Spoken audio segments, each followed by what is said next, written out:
नैबे गिबियाव जोंनि बर'लेण्ड हालामनि जोंनि बर' मिडियाफोरखौ आं UPPL दोलोनि जानानै बरायग्रोबाय। गोबां सम थांनाय दान मोनसेनिबो बांसिन जोंनि आसाम हादाबसा आरो BTC हालामखौ लानानै BTR हालामखौ लानानै जोंनि बर' आरो ट्राइबेलफोरखौ लाफानानै मोनद' हारिखौ ट्राइबेल स्टेटास होनायनि बेलायावहाय दान्थे बिदान्थे दाङाबाजि जालायगासिनो दङ आरो जोंबो बेखौ खोब सिला नोजोरजों नोजोर होबोगासिनो थादोंमोन। गोबां मानसिफोरा जोंनि UPPL दोलोखौबो दिनै माहारियारि बादजों समाज दानायनि थांखिजों बर'लेण्ड हालामाव सान्थि गायसननायजों आरो गासैबो जाथि जनगोष्ठीखौ लानानै खौसेथियै भारतीय नागरिक हिसाबै जोङो माबोरै आवगायलांगोन बे नोजोरजोंनो जोङो अबजार्भ खालामबाय थाबोदोंमोन। जाउनाव जोङो साननैसो नेथ'दोंमोन, नाथाय दिनै जोङो मोनसे बाथ्राखौ रोखा होनो नागिरबाय जे दिनै बाथ्राफोरखौ रोखा बुंनायनि सिगां आं मोनसे बाथ्राखौ क्लियार होग्रोनो नागिरदों जे जोंनि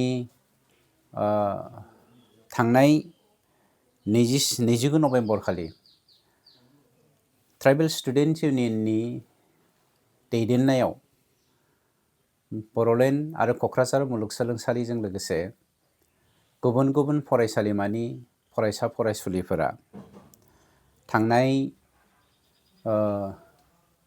जोंनि बे BTCनि सेक्रेटेरियेट मावख'खौ गाग्लोबनायनि बेलायाव BPF दोलोनि दैदेनगिरि बिथांमोना बरन्स हाग्रामायाबो बावहाय UPPL दोलोनि आखाइ दं आरो UPPL दोलोनि थुनज्लायनायावनो बे खामानिया जादों होननाया सोमोनांथावना आरो सोंखारिथावना। जोङो मोनसे बाथ्राखौ बुंगोन जे जाय फरायसा फरायसुलिफ्रा जोंनि हारिनि आरो हादोरनि इयुन, बिथांमोना इमसनेलि जा खामानिखौ सेक्रेटेरियेटखौ एटेक खालामबाय बा बिनस्थ' खालामबाय, बियो आयेन बेरेखा जादों, बेखौ जोंबो गनायो। नाथाय दिनै जाय फरायसा फरायसुलिफ्रा गावनि राव हारिमु थुनलाइ आसार खान्थिखौ थैनो थांनायखौ नुखानानै रायखसनि खुगायाव मन'जाहां अबस्थाखौ नुखानानै इमसन जानानै सोमावसारदों।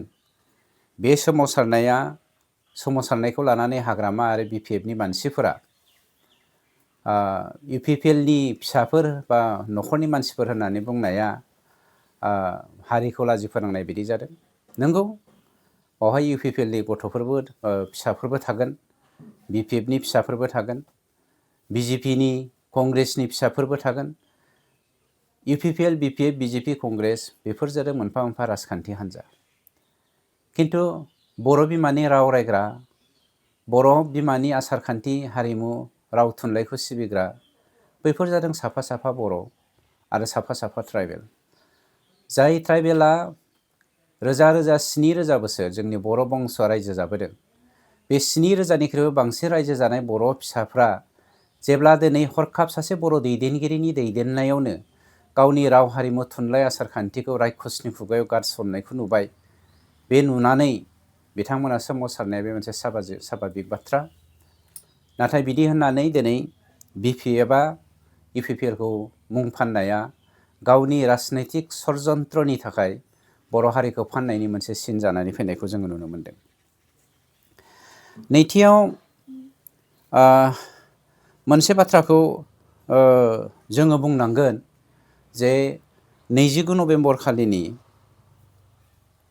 जा जाथाय, बे जाथायखौ लानानै हाग्रामाया जे UPPL एबसुआ गावखौ बुनो जुगुमदों, गोहो दंब्ला मोदोमाव दांनाय फै होनना बुंनाय बाथ्राया आं सानो बियो सासे गावखौ मूर्ख होनना सिनायथि होनाय सासे लिडार।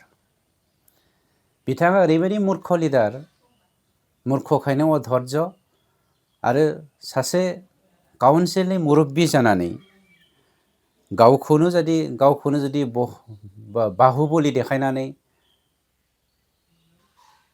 हारिखौ फोजोबस्रांनो नागिरदोंब्ला आं खावलायगोन, नोंथाङा मेलेम दङबा खर'आव जुदि नोंथाङा मेलेम दङब्ला कलम हमनानै जोंजों दावहा नांनो आवगायबो।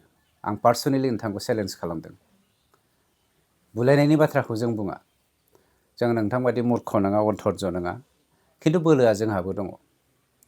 जों रावखौबो इन्स्टिगेट खालामनो नागिरा, खिन्थु नोंथाङाबो सोरखौबा इन्स्टिगेट खालामैया गाहाम, बेखौसो जों नोंथांखौ खावलायदों।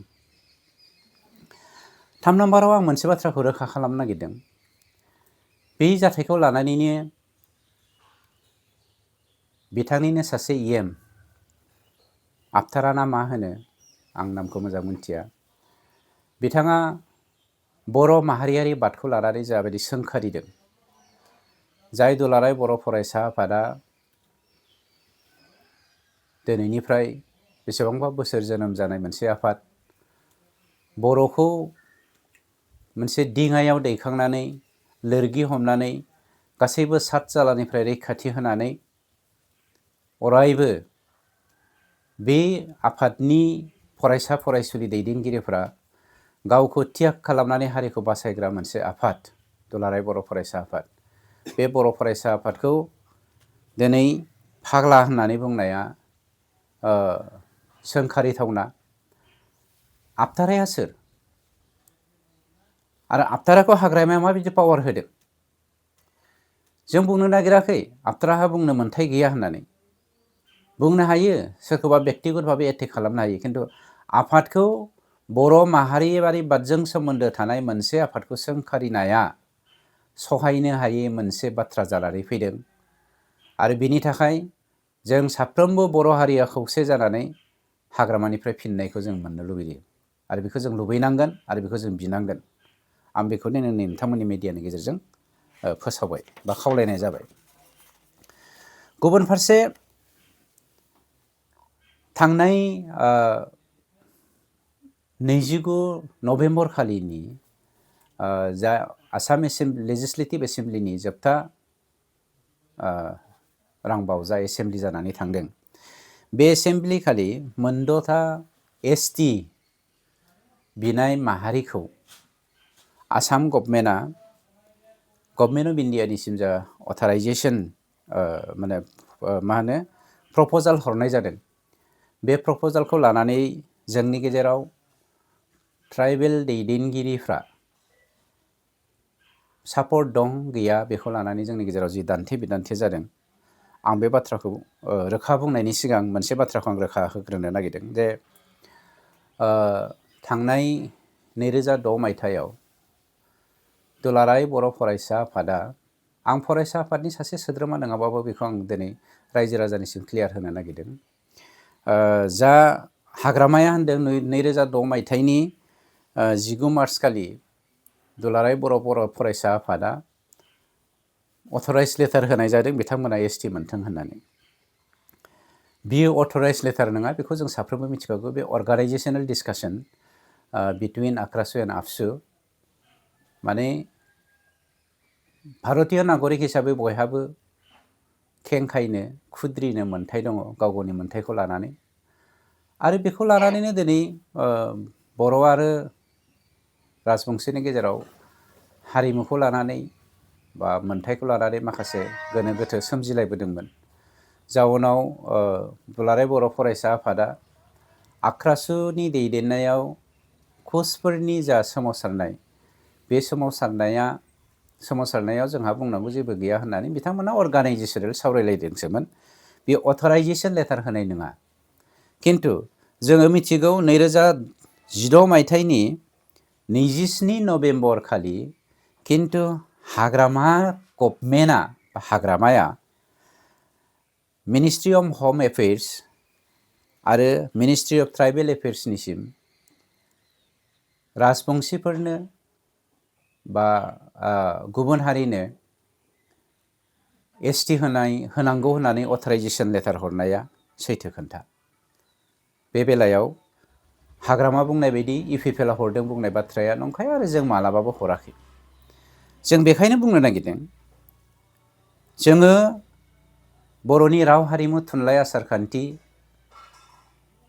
जों मालाबाबो राजखान्थि गेलेनो नागिराखै आरो राजखान्थिया हारिनिख्रुइ राव हारिमु थुनलाइ आसारखान्थिनिख्रुइ मालाबाबो देरसिन जानो हाया।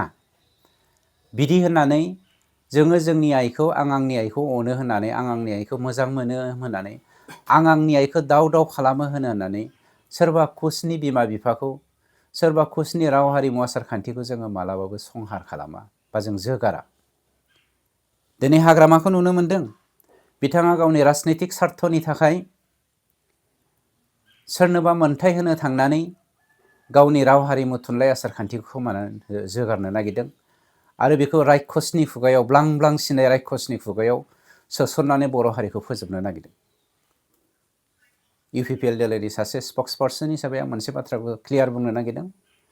जों UPPL दोलोआ साफ्रोमबो आरो पार्टी हिसाबै जोङो ट्राइबेलजों दङ, जोङो बर'जों दङ, जोङो बर'नि राव हारिमु आसारखान्थिखौ जों मालाबाबो जोगारा।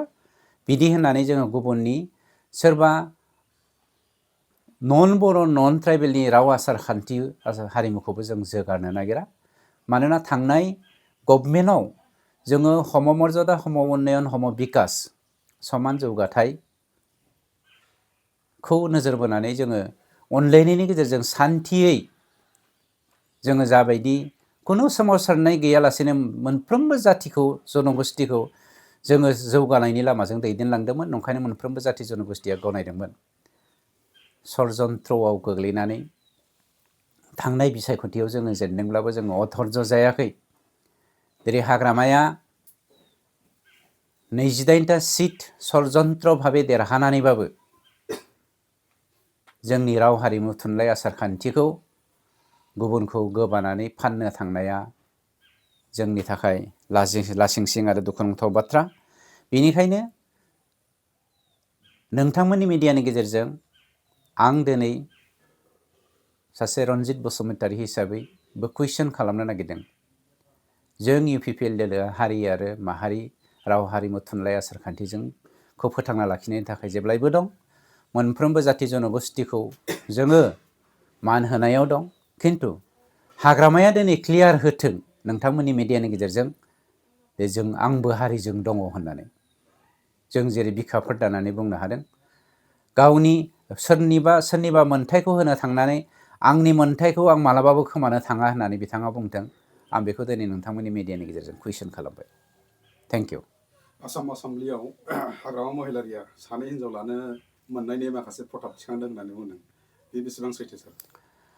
बिथाङा गाव डिमान्ड खालामनो हागौ, खिन्थु डिमान्ड खालामनाय आरो मावनायजों बिराद फारागथि दङ।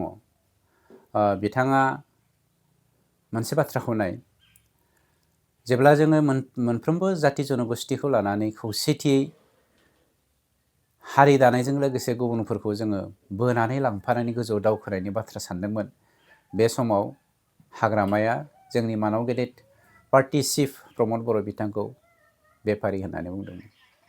दिनै बर'नि राव हारिमु आसारखान्थिखौ बेफार खालामग्राया सोर जादों? हाग्रामा। गतिके बिथांनि बुंनाय आरो मावनायनि गेजेराव फारागथि दङ।